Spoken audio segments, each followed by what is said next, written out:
Captain, I shall now play the transmission I received from Dr. Wells. Thank the Lord you warned me. I was able to get some defenses up, but they might not be enough. The board has sent some serious firepower to pry me out of here.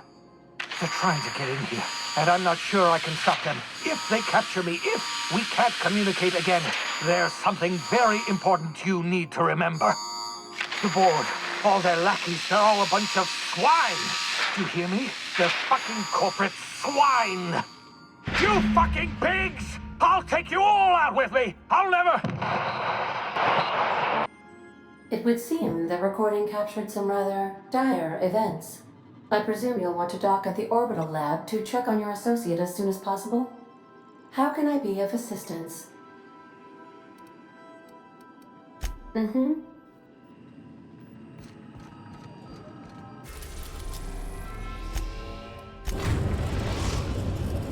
Now arriving at Phineas's top-secret orbital lab.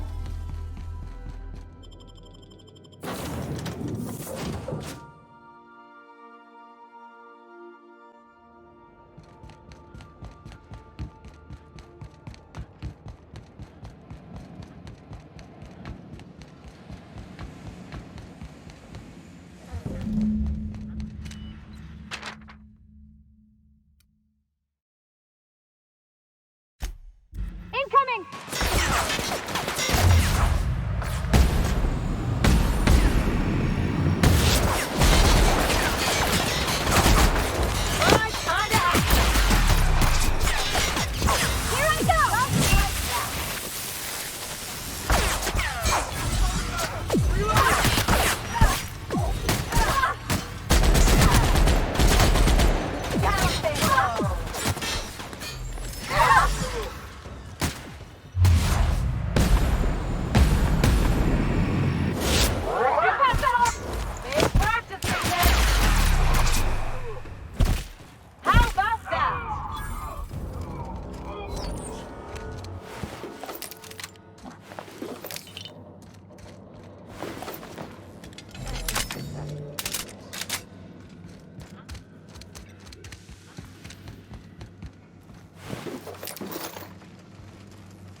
Captain, as it appears we may soon be embarking for a maximum security prison planet, I believe the crew would like to speak with you to, as you humans put it, air some concerns.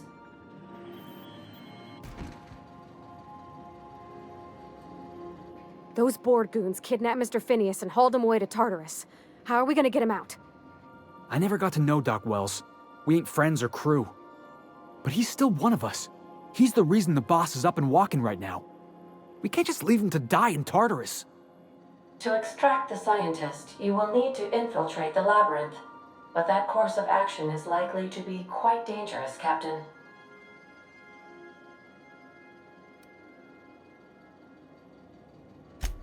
I am programmed to warn you whenever you exhibit inclinations toward risky behavior. Breaking into Tartarus will not be easy. Getting in is the simple part. It's getting out again that's the trouble. Trust me, I know. Let's just do it. Kick down some doors, grab Doc Wells, and cut a path out. We don't need a plan. We got guns. If you really mean to do this, you should see to your final affairs and close out any unfinished business. Once you sneak into Tartarus, you may be there a while. Or permanently. It's the craziest plan I've ever heard. And I mean that as a compliment. You didn't hire me to think. And I ain't about to start now. You're my boss. And I'll walk into fire with you. I think it's insane. But maybe the colony needs a healthy dose of insanity right about now.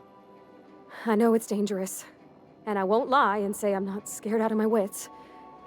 But I couldn't live with myself if we didn't do something. You're asking for more than bravery from us, Captain. But there are worse ways to go than dying for a good cause. I'm in. Let Sam get the grime out. It's what our units do best. The entire plan is a terrible idea, but I admire your bravado, Captain, which leads me to illogically believe, against the odds, that you will be successful. If we don't make it, at least it'll be a great story. Got my trusty tossball stick, got my ass-kicking boots. I'm ready, boss. Outstanding. You can count on us, Captain. We're crew. For real crew. That means we got each other's backs. Right? Never thought I'd volunteer to break into a prison. Seems like your tendency towards risky behavior is rubbing off on me, Captain. Command not recognized. Waiting on your command, Captain.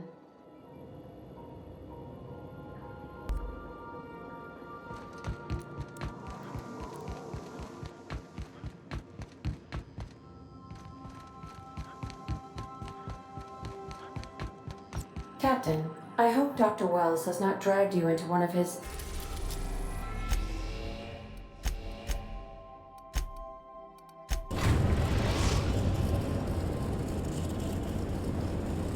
I am pleased to inform you that we have arrived at the labyrinth. Please be advised that the punishment for trespassing is execution. Please be advised that electrical storms on the surface of Tartarus make departure impossible at this time. Resident count is as follows: 3,071. Resident deaths, including but not limited to executions, are as follows: 1,684. Resident escapes are as follows: 0. The interior can be chilly. Take a scarf with you, Captain. I would also ask that you leave your captain's ID with me, in the event that you do not return. I can make the assurance that I will not leave with another captain unless you do not return within 876,541,652 hours. Oh, speak of the devil. Captain, I am receiving a transmission from the prison's docking authority now. Attention, unauthorized spacecraft. This is a maximum security installation. Your presence here is an explicit violation of UDL corporate policy. You are hereby confined to your docking platform until a ticket detailing your crimes has been filed and notarized, at which point your vessel will be seized and you will be executed.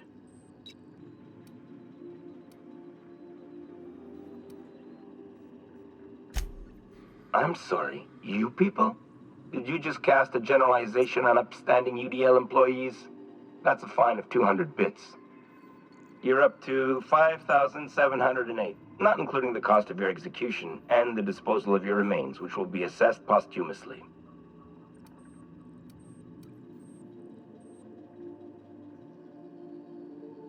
All right, I'm feeling generous. I'm transmitting the ID of a productive, law-abiding employee so you can see what one looks like before you die. Anyway, Tartarus Docking Authority signing up. hang on. Another ship just pulled into your dock. Wait, is that from the Groundbreaker? What the? Pay no mind to that, just have a pleasant day. Transmission terminated. Biometric ID received. Transferring data to external cartridge. How can I be of assistance? See you soon, Captain. Sending a corrupted tracking signal to the board was quite clever.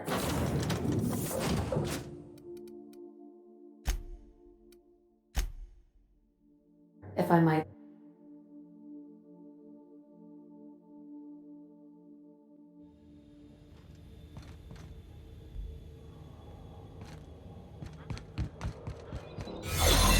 The captain did right by us once. Now it's our turn. The board will never own Groundbreaker. Not while I breathe. Push on, Mardat.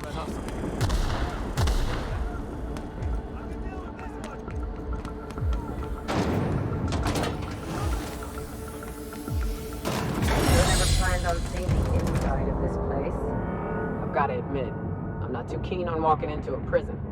They lock me up, I'm liable to kill everyone trying to get back out.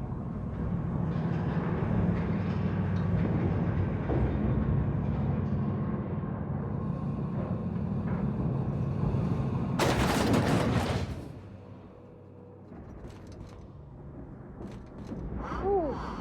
We have a lot of shooting to do, Captain.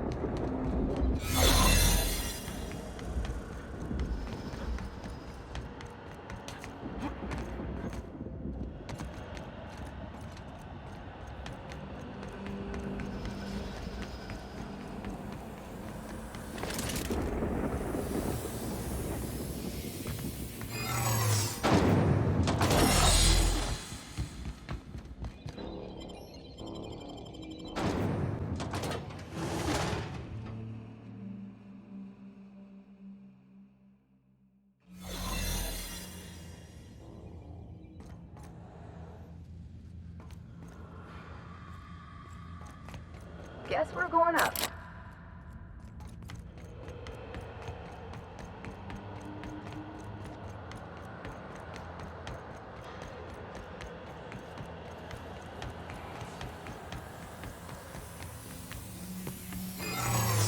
Get back! Halt. Security prime in. Error. Employee information not found. Identify yourself.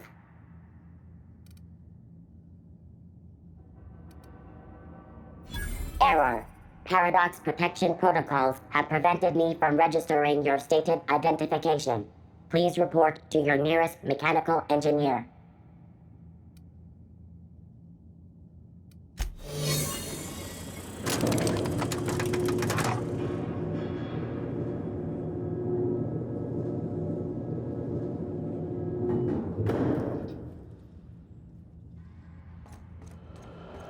Get in there, troops! For Monarch! For Halcyon!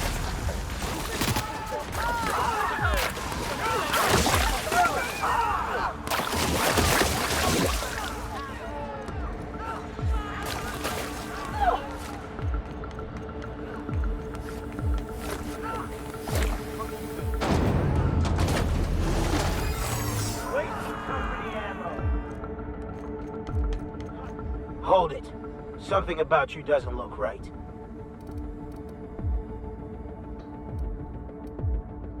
No, I meant your uniform. There's something about it.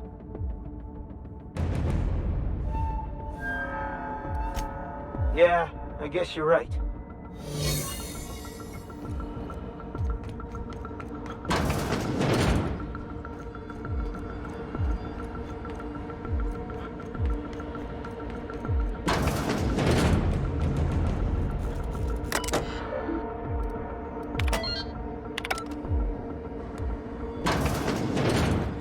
Well, look who it is.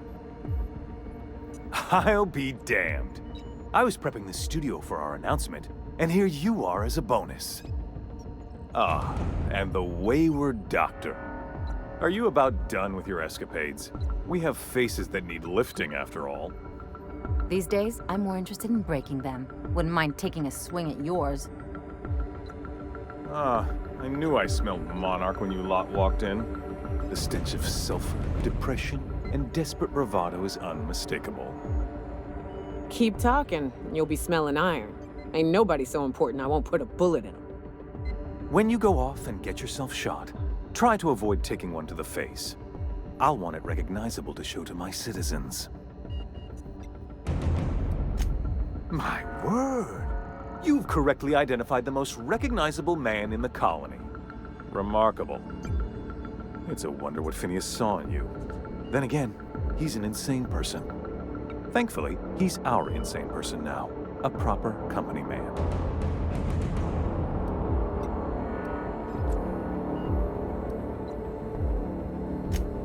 Yes, he is an extraordinarily obstinate fellow, isn't he? Fine, he isn't working for us per se. Semantics, he'll come around. But that's between us. As far as my adoring citizens will know, we've turned a dangerous crackpot into a working-class man. It's a miracle.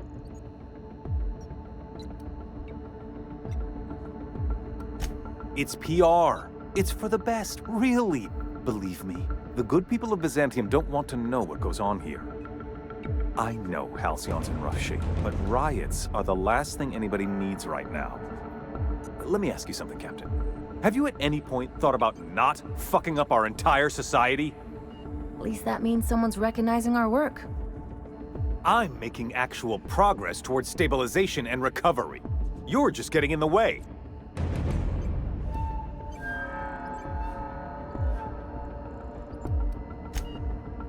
If I and my people can ride it out in luxury and happiness, yes, I would. I don't know if you've noticed, Captain, but Halcyon's pretty much a lost cause. You have?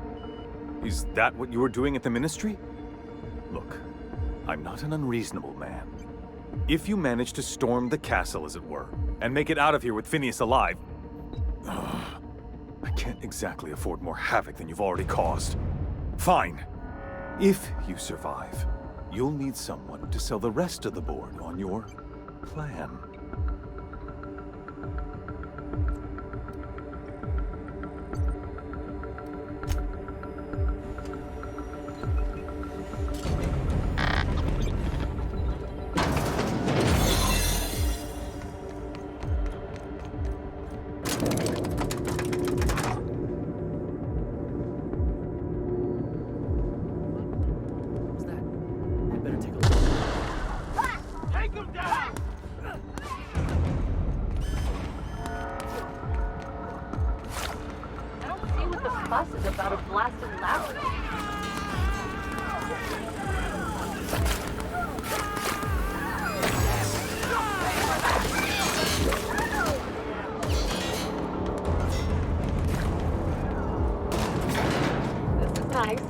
Calm before the storm and all that. Hope you're right about this, Captain.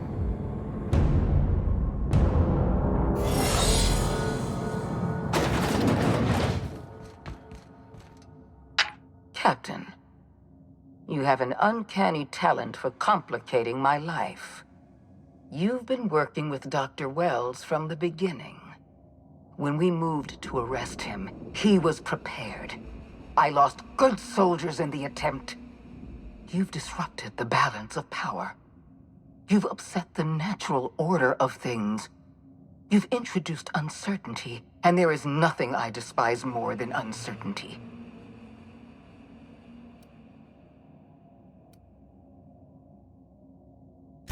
Do you imagine you're leading some grand revolutionary army? Those barbarians from Monarch are running wild in my prison. I suppose I have you to thank for this indignity. You're nothing but a rabble-rouser.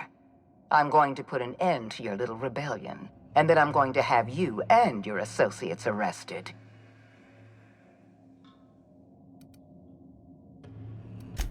The board is the only legitimate power in Halcyon.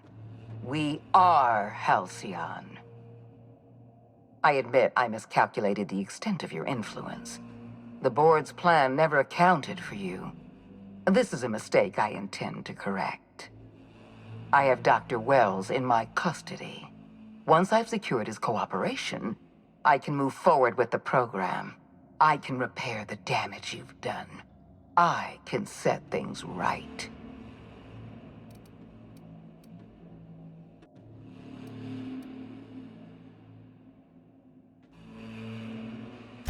I'm aware of your propensity for violence. Halcyon is a bloodier place because of you. You were one of my finest agents once. I don't want to destroy you. Turn yourself in, and I may yet show clemency.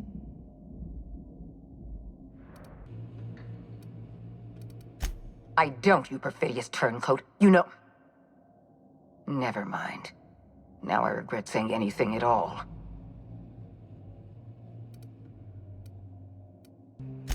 I had a feeling you'd say that. This prison is equipped with an automechanical warden.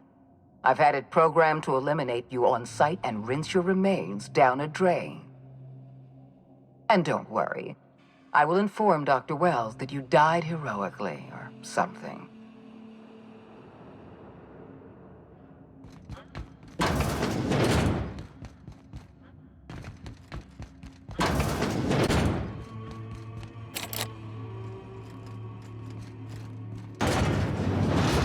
Unexpected beat. Here we go! Anyone else? I am a storm!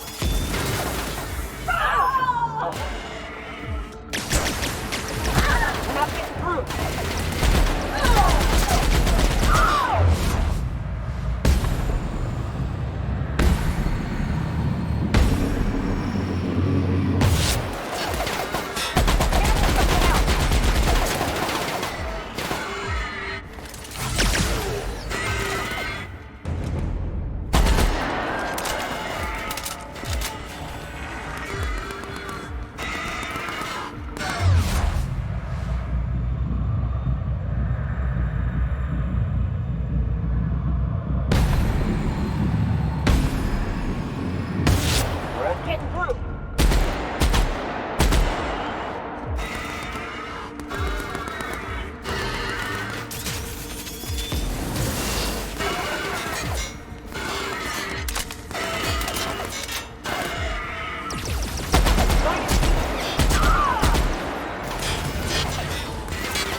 Get me out of here!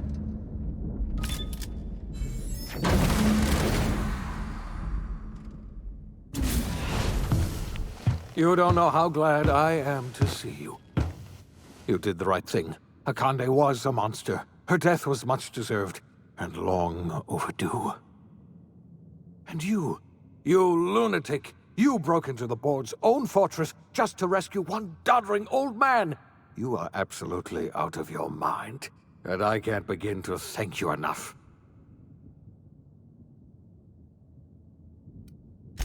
I'm all right, thanks to you. Akande wanted my cooperation. I'm quite sure she would have beaten it out of me if you hadn't arrived. You've broken the board's stranglehold on this colony, and you saved my life. But there's still so much we have yet to accomplish. You and I are going to have to work harder than ever to save Halcyon. I'm afraid the situation is far worse than any of us ever anticipated. Earth has gone dark. We haven't received a single message in 3 years. There's been no communication, no signals, nothing. 2 years ago, the Earth's Directorate's frigate disappeared on their way back to Earth. We don't know what they discovered when they arrived, or if they arrived at all. They haven't exactly been hands-on around here anyway. So there's one less rubber stamp to worry about. Earth is humanity's home planet, Miss Fenhill. The psychological effects of losing our original home will be devastating. So we've got to make do on our own. Seems to me that'll make us stronger in the end anyhow. You're quite right. We've got no choice but to make do on our own. We're in serious trouble, my friend. Do you know what this means for Halcyon? We can't rely on Earth for support anymore. We've been cut loose. We're entirely on our own. Yes, we do. You've done a marvelous thing. You've succeeded where anyone else would have failed, including me. We must begin the revival process immediately, starting with the Hope's brightest minds, and then we're going to fix this damn colony, one problem at a time. We're going to need a leader, and I can't imagine a better person for the job than you. What do you say, old friend? Will you help us? The chairman? I don't know why you let that heartless creature live, but I'll have to trust your judgment. When I revived you, I thought we were going to save this colony all by ourselves, but I was wrong. We can't save Halcyon on our own. We're all going to have to pull together, somehow. We are not a colony anymore. Our last connection to Earth has been severed. I don't know if we'll survive, but we're going to have to try our best.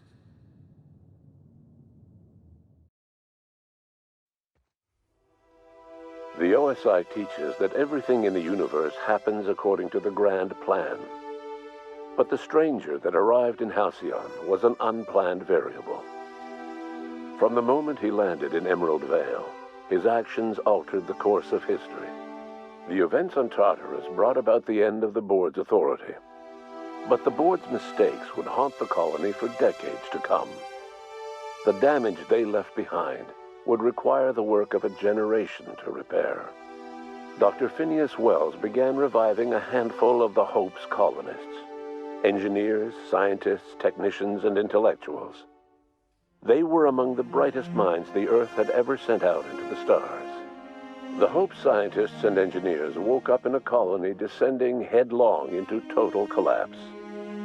With no way to return to Earth, they had no choice but to band together and devote themselves to the cause of saving Halcyon.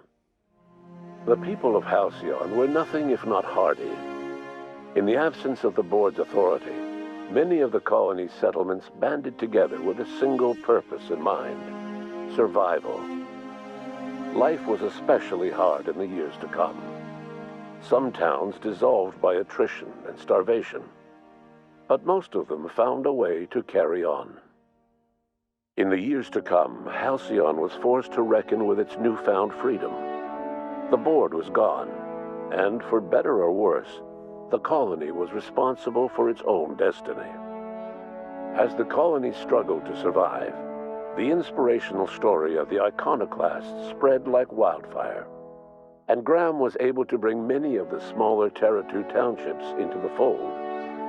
However, his zealous obsession with spreading the word blinded him to the needs of a growing organization, and the movement was unsustainable at scale.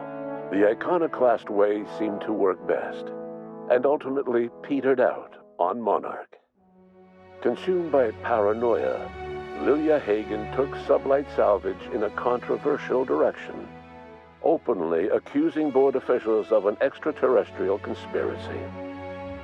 One day, an accident at the Groundbreaker's docking bay silenced her forever. Time would tell if her replacement could keep the Sublight family together. Adelaide McDevitt replaced Reed Thompson as the leader of Edgewater. She and her followers transformed Edgewater in their image. Anyone loyal to Reed was pressured into leaving town, and those who stayed behind adapted to her way of life. Adelaide transformed the old cannery into a new garden. The nearby Edgewater Cemetery provided a convenient source of fertilizer.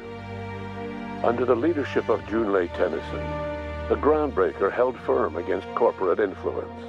The ship's mechanical stability gave Junlei the time to educate a promising generation of engineers schooled in her family's traditions. The future of the Groundbreaker looks promising.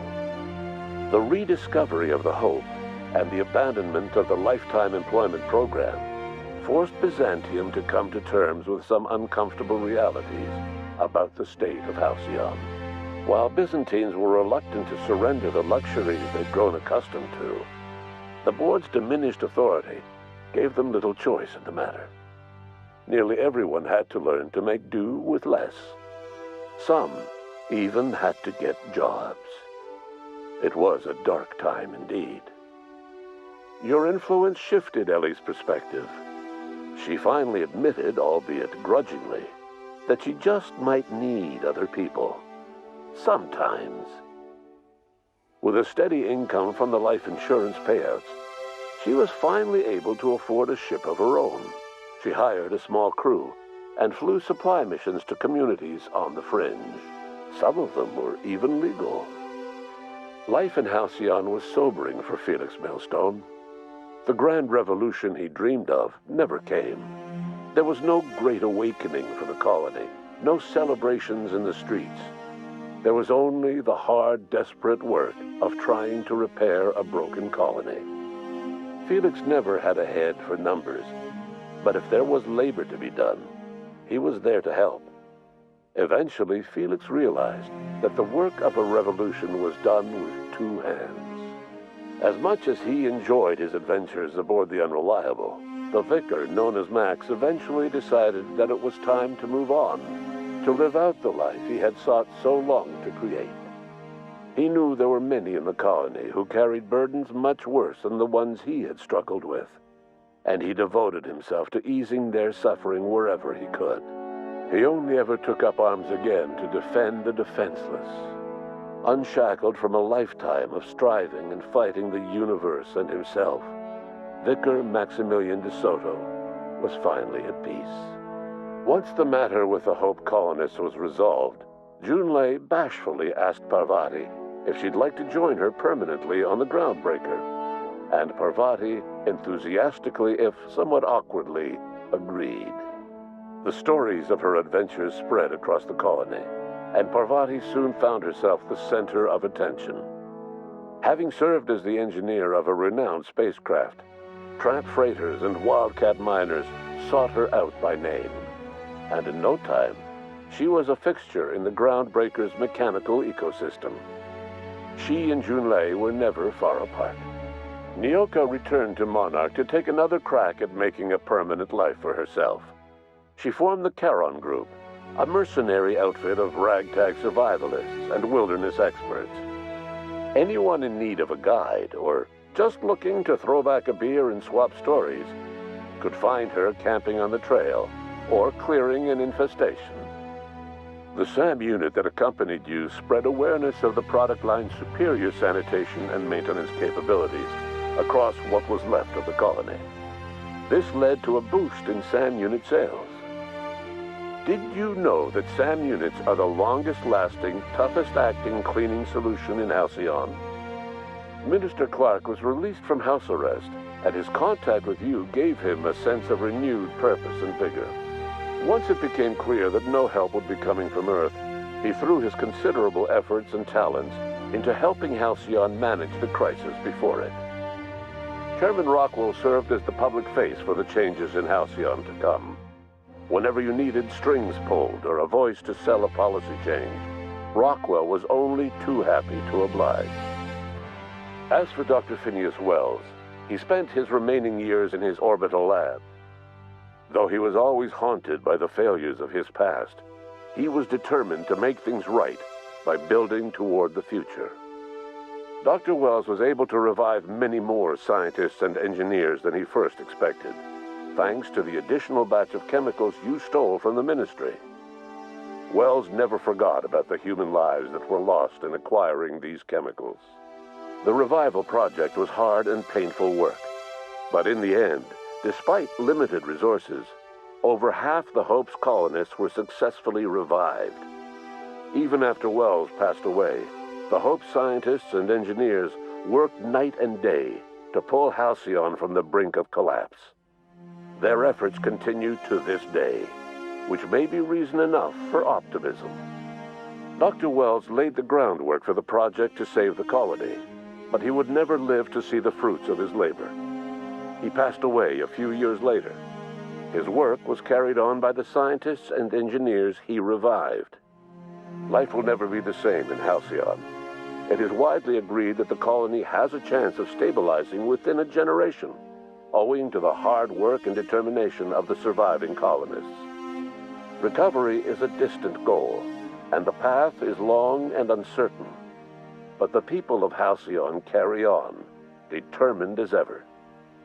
And what about you, the unplanned variable in the history of Halcyon? You brought an end to the chaos on Tartarus, and made Chairman Rockwell your own puppet, a role he was all too eager to play. The colony never realized you were the true power behind the new administration. By acting vicariously through agents and third parties, you controlled Halcyon from the shadows. As a result, Halcyon survived the turbulent years that were to follow. No one knows what's happened to Earth, and no one knows what the future has in store for Halcyon. All we know for certain is this: the name of the Unreliable and that of its intrepid captain will remain the subject of countless stories for years to come.